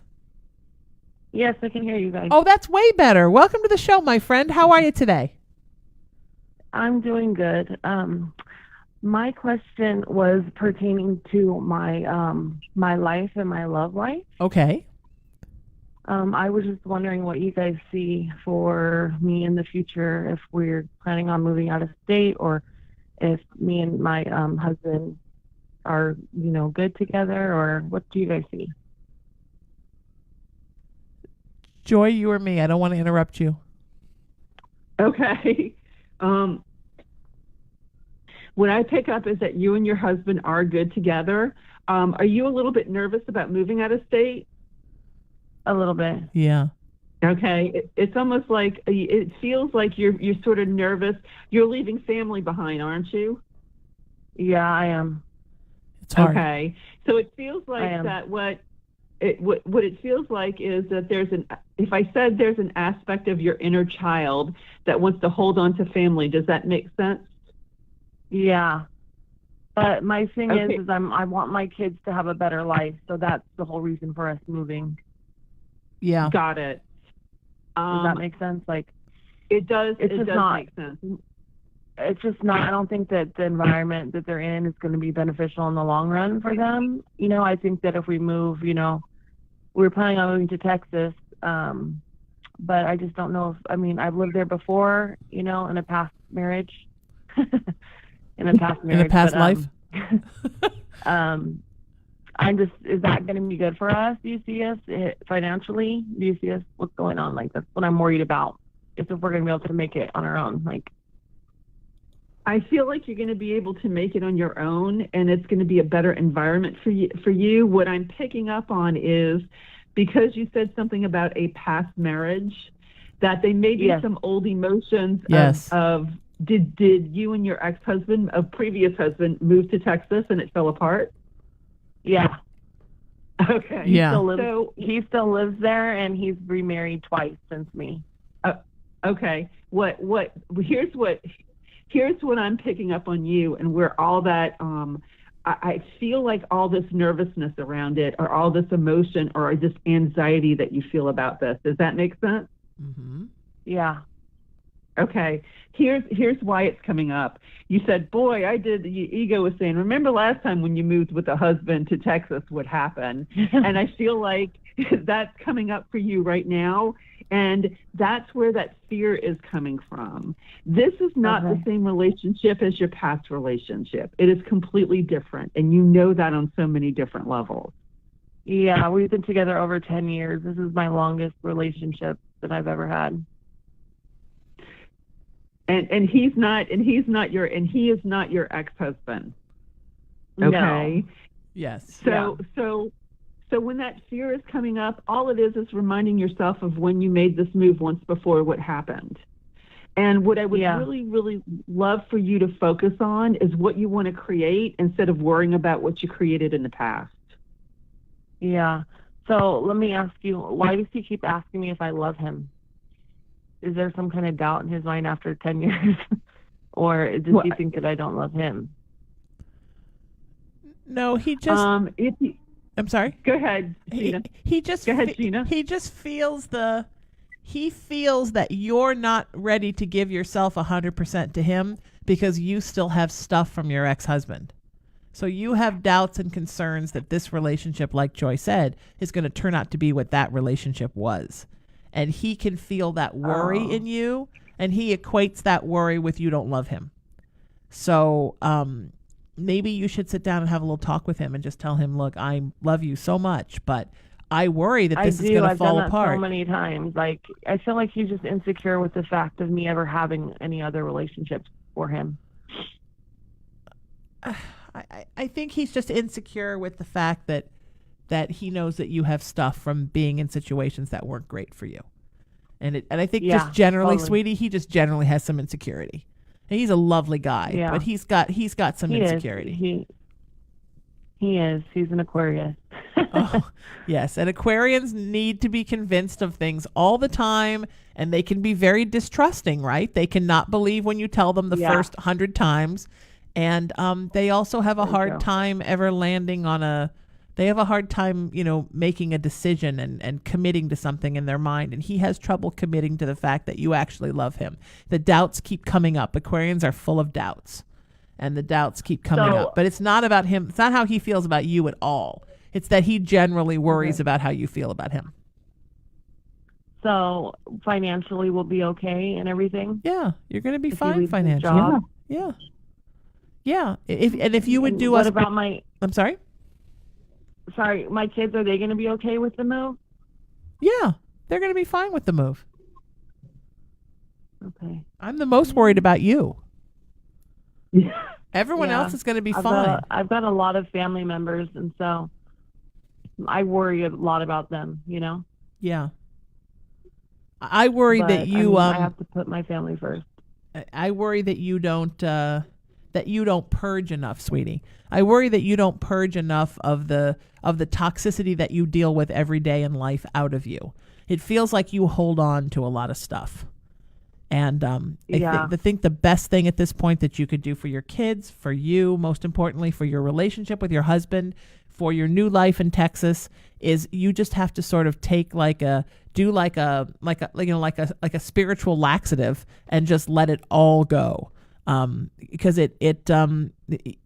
holding on to things, honey, it's only mucking up your life. And I think a lot of the feelings that you have, I can feel in you like, I don't know. A lot of that is because there's so much stuff from the past that you haven't purged out. And I think once you purge all that out, you're going to feel so much better, and everything's going to look brighter and taste sweeter and sound more delightful and feel warmer.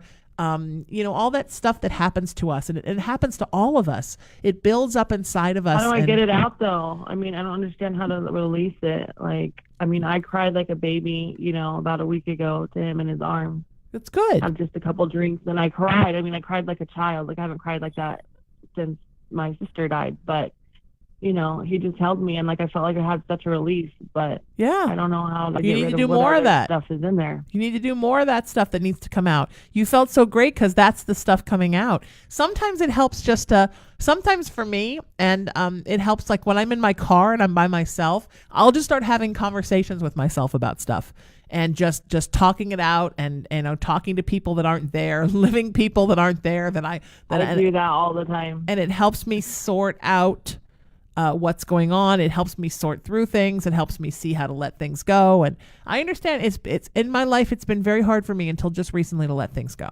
But it's completely rewired me spiritually and emotionally and changed my life because I've learned to let things go. And I've learned to live more in the minute without dragging everything from the past behind me everywhere that I go. And Yeah. and I think also you're a very empathetic person, and you're a very a loving person, and a person who sometimes gives too much. So you're also a person who keeps score. So you're looking back thinking, well, I don't understand because with this person, with that person, with this person, I did everything I could. I loved them. I gave all this love and attention to them. And then they turned around and they were so terrible to me. And you're a person, as I was for many years of my life, sweetie, who's always asking like, but why? Why are people terrible? Yeah. Why do people treat you like that when you don't treat them like that? Who would do that? And sometimes the answer just seriously is because they don't have the capability to come to the table, and they're not as spiritually or emotionally secure as you are. And sometimes, this is my really big, heady spiritual answer. So write this down. Sometimes people just act like dicks, and it is who they are. And it's so important that you learn to just let that go and say, okay, this was a bad situation. I'm so thankful I'm not in this situation anymore. And then what I want to focus on is my kids, my husband, my family, the good situations, instead of worrying about these situations that weren't good. It's a thing that people do. We spend so much more attention on the ones that treat us badly than we do on the ones in our life that are wonderful, because we're naturally our fixers, and we're always trying to fix the problem instead of putting all of our focus on a place where there is no problem.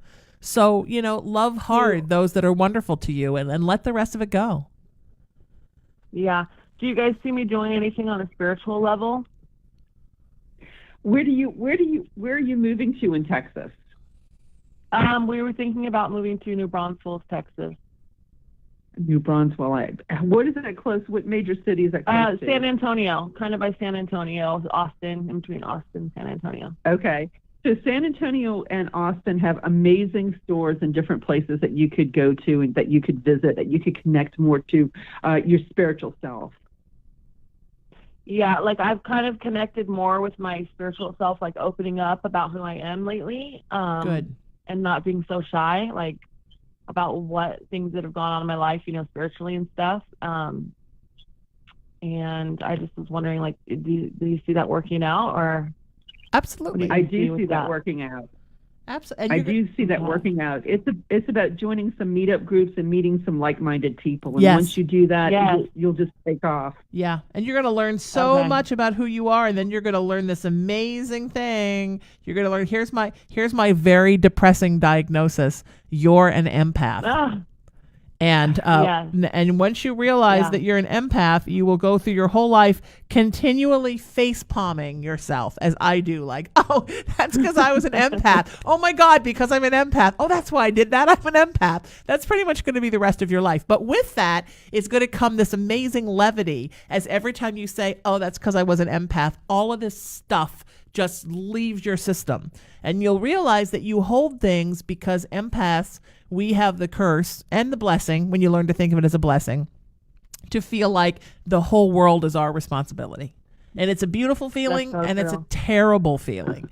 And so you will put up what I like to call spiritual filters, where you will learn what's good for me and what's not good for me.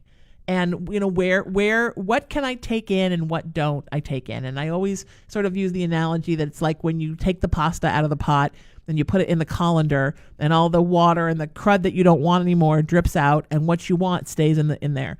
And that's what you learn, how to keep what's good and let the rest of it just just fall out of the way. And you will do that, sweetie. And then you'll be able to teach other people how to do that, and you'll be able to help people. And that's, you'll learn from someone, and then you'll teach someone. And that's the beauty of this world. Yeah, that's crazy that you said that, because me and another girl met up and we're both empaths, and we just created a group. So good. That for other empaths to grow our gifts. I love So that. That's good. Well, let me know. I'll join your empath group, and Joy will too. Now you have 4 people. Now you have more empaths. Right You on. can never have too many empaths. You take care, sweetheart. Thank you for being so Thank you, wonderful. guys. We're so glad that you called in You guys today. are great. And keep us posted and let Thank us you. know how you're doing. Joy, are you like tapped into all the metaphysical shops in the state of in the big state of Texas, the great state of Texas? I was just curious where she was moving close to. I'm not really familiar with the San Antonio area. I do know a couple of places in the Austin area, though. Nice. It's awesome. It's a big state. It's hard enough It for is me a to big keep track state. of everything in Southern California. And I put something up on Facebook a couple months ago saying, hey, what are some cool metaphysical shops across the country? And I got so many responses. I literally have a note that someday I have to go through that thread and just figure out all the places that people listed, because I want to go check all those places out. But it's yeah, it would be great. I'm just because I'm trying in Southern California. I'm trying to actually go and visit as many places as I can, and then bring those folks on the show in some capacity in one of my shows here, and then kind of connect everybody together so that it becomes more of a community where all the shops are connected to each other. And that's a huge undertaking that only an Aries like me would dare to take on. Because it's people live in their own little world, right? And sometimes they don't want to mix Right. with other people. But we are a stronger community when we all band together, because we're in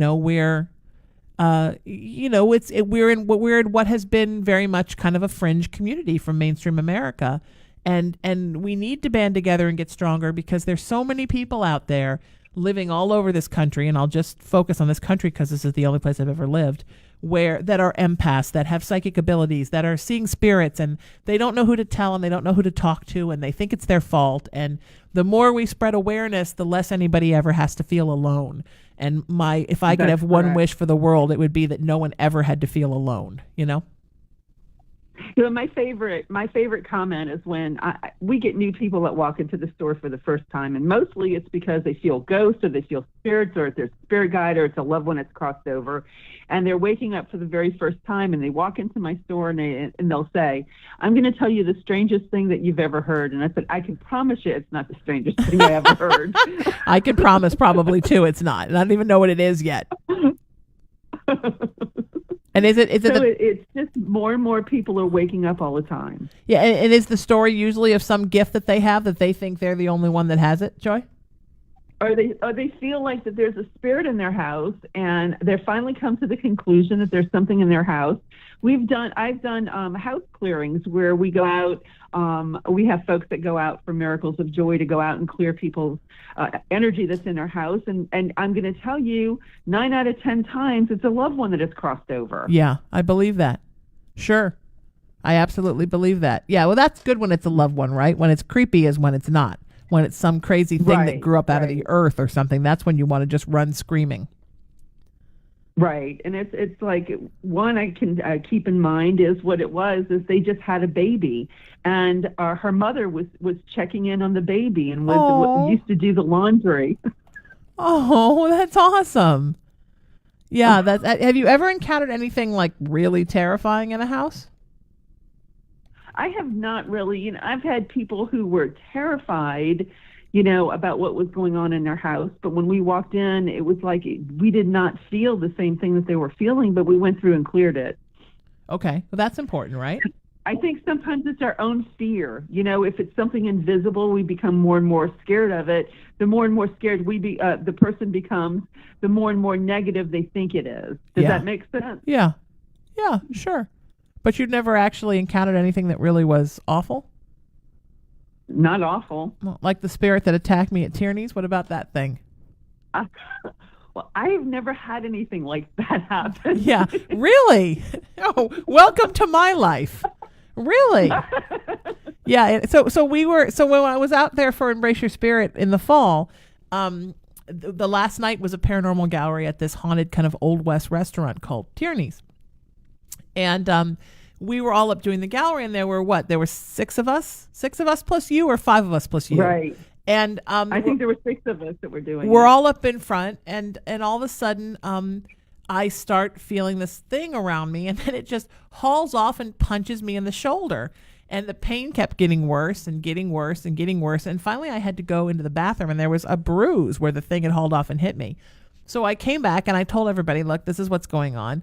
And then it started doing it again. It would like kind of pinch my arm really hard. And at one point it pinched me so hard that the arm that it was abusing, my hand had gone freezing cold and my other hand was super hot. And I was letting people feel my hands. And it was insanity. And then every time I would move under a light, it would start flickering. And at one point, John Capello, one of the other psychics, said, well, let me switch places with you. Then I switched places with him. And then the light over me started flickering again. And I'm like, oh my God, with this thing abusing me. So after we were done, and I really was kind of spaced out and freaked out from it, I'm sitting down and I'm talking to some folks in the room, and we're just kind of wrapping things up. And I feel something at my knee, and I look down and the thing had ripped my pants. It ripped a hole in my pants. And I'm looking down, and there's this hole about 1.5 inches long at the knee of my pants. And I'm like, what is going on with this thing?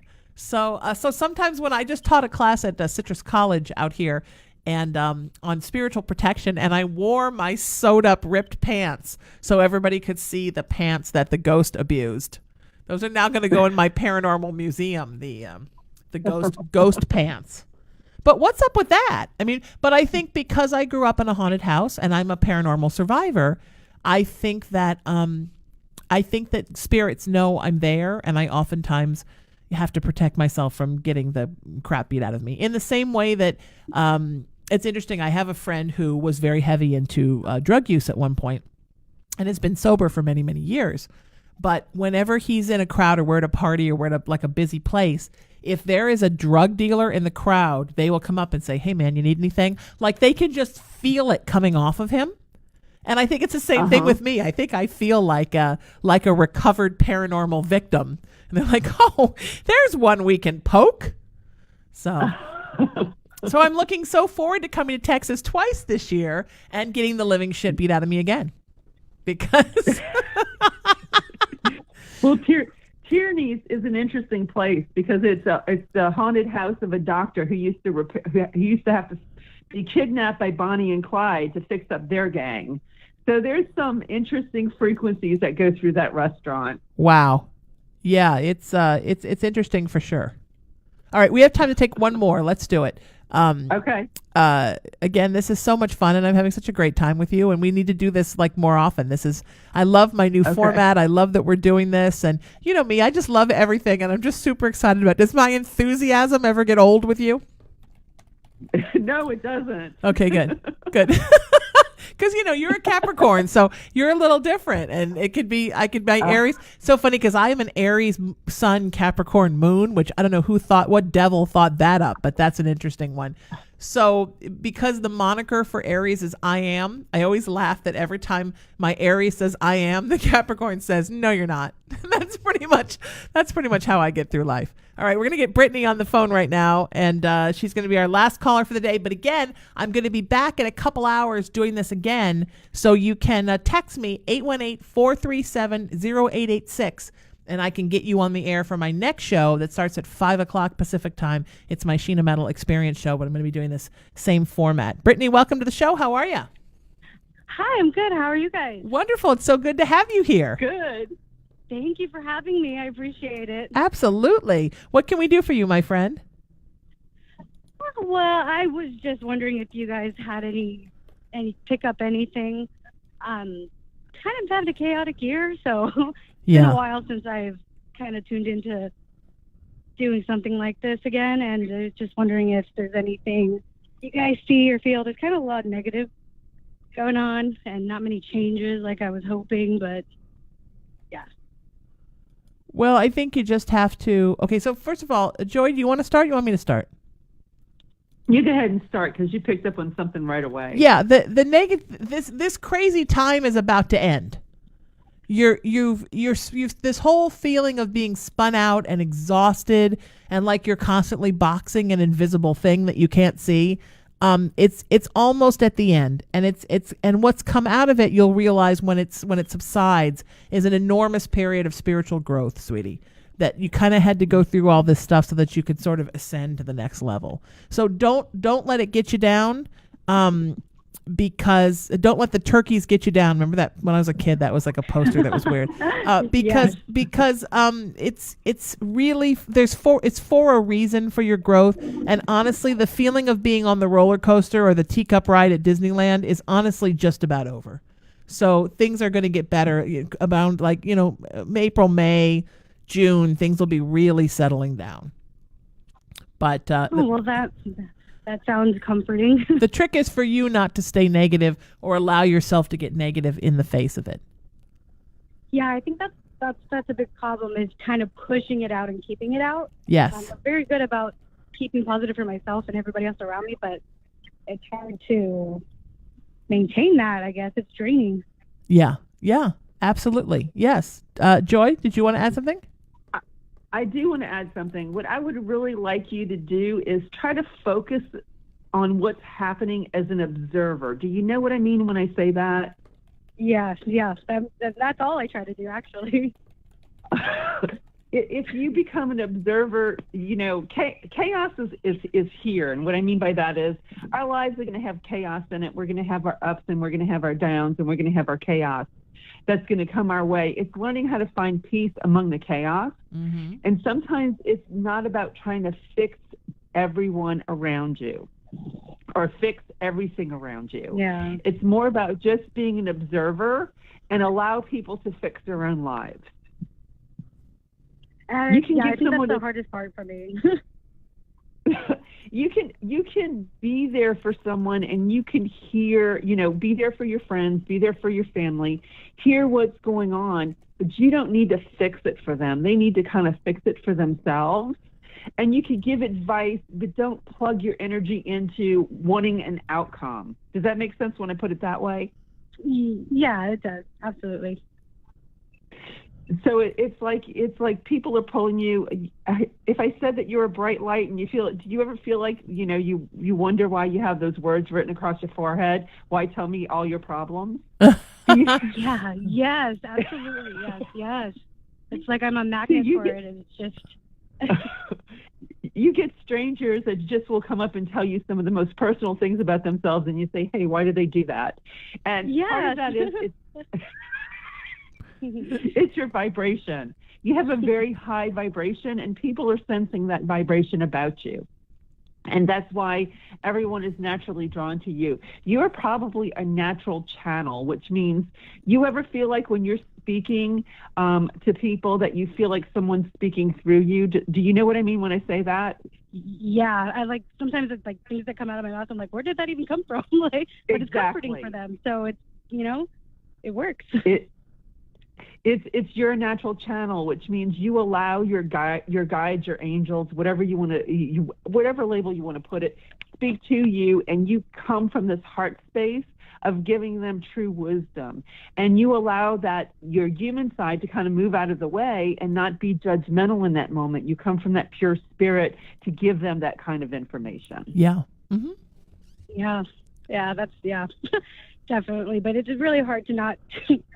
Turn somebody away or let them fix it, as you said. So it's just, I want to learn how to control that a little better so that I can apply it to my life as opposed to somebody else's. It's my energy I'm giving away when it should be mine. Yeah. Yes, exactly. And you will learn that, sweetie. You will work with some people and you'll take some classes and you'll learn how to do just that. Where are you located?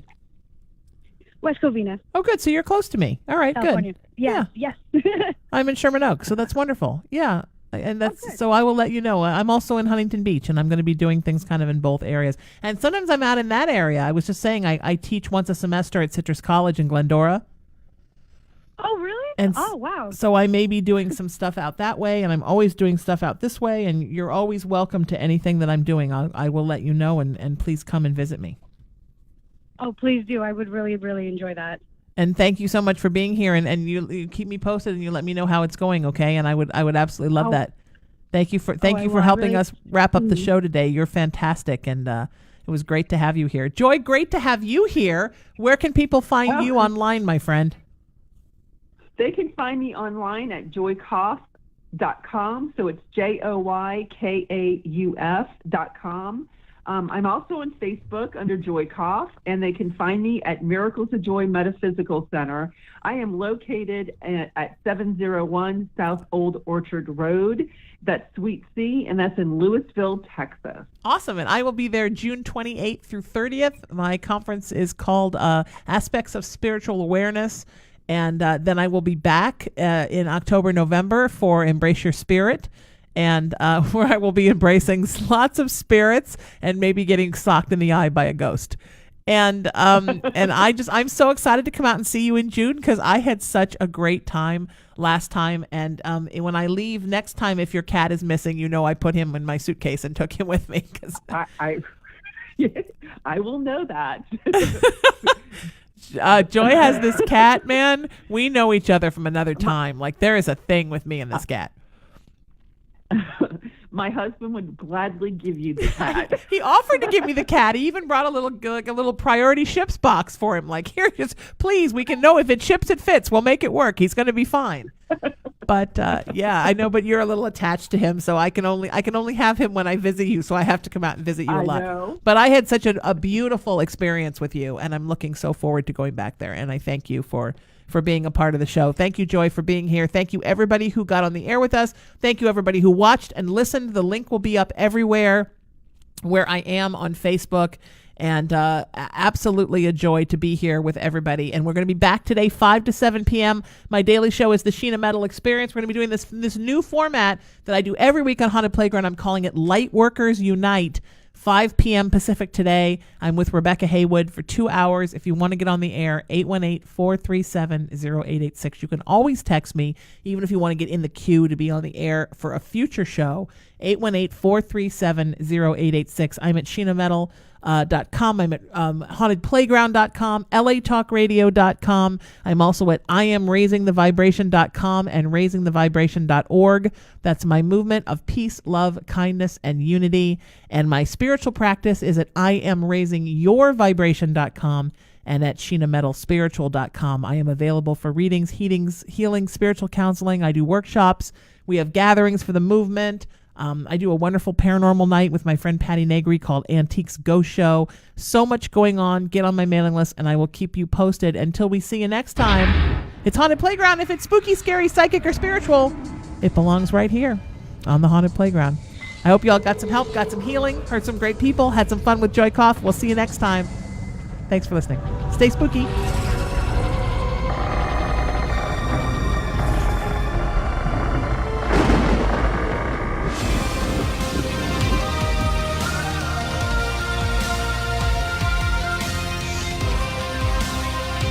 Irreverent, entertaining, cool. You're listening to LA Talk Radio.